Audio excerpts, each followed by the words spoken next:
Terraria has 4 different weapon classes, with each class having its own subclasses.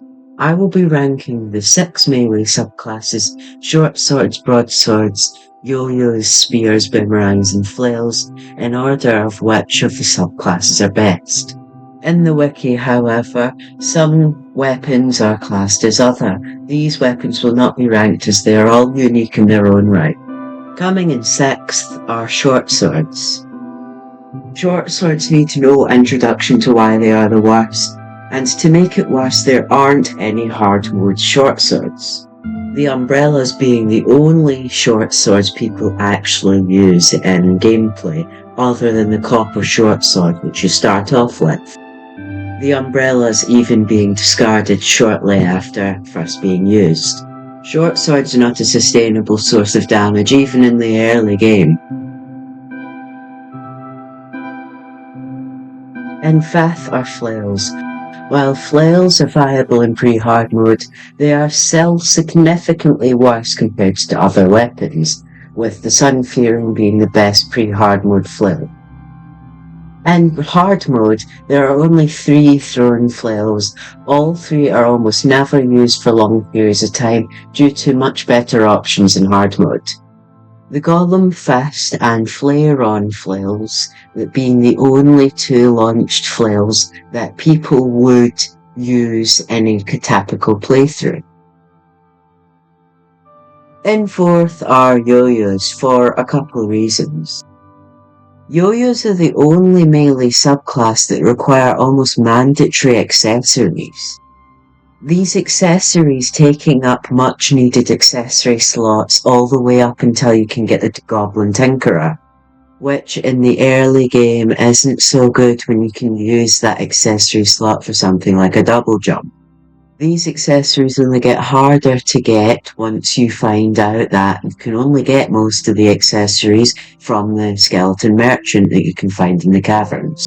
The 2 accessories from the skeleton merchant being the yo-yo glove and the counterweights, both hard mode accessories being needed in the Goblin Workshop. With the yo-yo glove being a hard mode accessory, you would be better off only switching to yo-yo in hard mode when you can buy every accessory needed. Here are 6 different yo-yos. Can you guess what the only similarity between these are?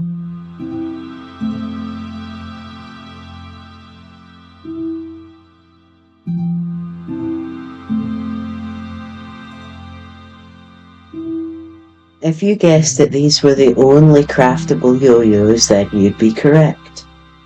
The Shek is the only hard mode yo-yo that is actually craftable, out of 12.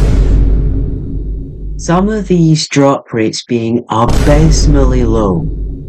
How do you even get away with a 1 in 400 chance? 0.25%. And the Shek isn't even that good. After the Shek, there are still 9 yo-yos better than it. With drop rates as low as 1 in 400, you might as well just not pick yo-yos unless you're incredibly lucky. And 3rd are boomerangs. Yo-yos and boomerangs are about the same when it comes to power, but the cons of the yo-yos made boomerangs better. In pre-hard mode, progression goes like this. Find a wooden boomerang, upgrade to enchanted boomerang, find the ice boomerang and the shroomerang, make the trimerang and or flamerang depending on how many enchanted boomerangs you have. Hard mode has less boomerangs, about half, but the progression is very similar. And in 2nd are spears. Spears are possibly the simplest weapon class in the game, but the simplicity just makes them perfect, especially for new players. After beating Skeletron and getting the Shadow Key, you really just can't go wrong with the Dark Lance.